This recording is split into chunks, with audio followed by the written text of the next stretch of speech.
Olá, tudo bem? Eu sou o Dr. Bruno Franciel, sou cirurgião dentista e no vídeo de hoje eu vou falar para vocês um pouco mais sobre o bruxismo dental. Vou começar explicando o que constitui o bruxismo e vou falar também o que nós cirurgiões dentistas podemos fazer para ajudar vocês que sofrem com essa condição. Para começar, o bruxismo ele é considerado um hábito parafuncional, no qual o paciente ele range ou aperta os dentes, principalmente quando está dormindo.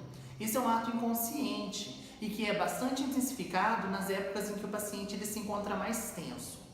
Muitos pacientes apresentam bruxismo e nem sabem que apresentam tal condição.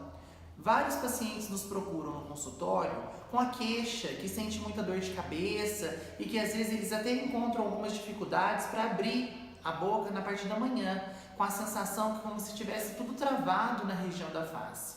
Nesse caso, nós cirurgiões dentistas vamos fazer análise dos dentes e muitas vezes nós presenciamos dentes com restaurações quebradas, porque o paciente colocou tanta força que acabou trincando essas restaurações.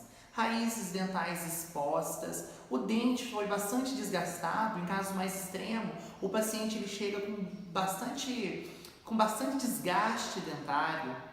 Muitos pacientes relatam também sensibilidade em consequência desses desgastes e também pode acontecer de o paciente chegar no consultório apresentando mobilidade dentária. Nesses casos, então, é diagnosticado o bruxismo e é passado para o paciente o tratamento adequado. Na maioria das vezes, o tratamento para o bruxismo, ele constitui de uso de uma placa estabilizadora de mordida. É confeccionada uma placa para o paciente, essa placa é individualizada, ela vai servir só naquele paciente e ela é ajustada no consultório odontológico e o paciente ele vai fazer uso dessa placa para dormir. É analisado, o paciente sempre vem ao consultório para fazer alguns ajustes nessa placa e é sempre analisado uma melhora na sintomatologia clínica dos pacientes, assim como no grau de apertamento e de rangimento dos dentes. Em relação ao bruxismo é isso, mas se vocês tiverem mais alguma dúvida sobre esse assunto ou sobre qualquer outro assunto, eu vou deixar nesse vídeo o meu telefone e WhatsApp, assim como o endereço de outras redes sociais, e eu aguardo o contato de vocês. Muito obrigado pela atenção.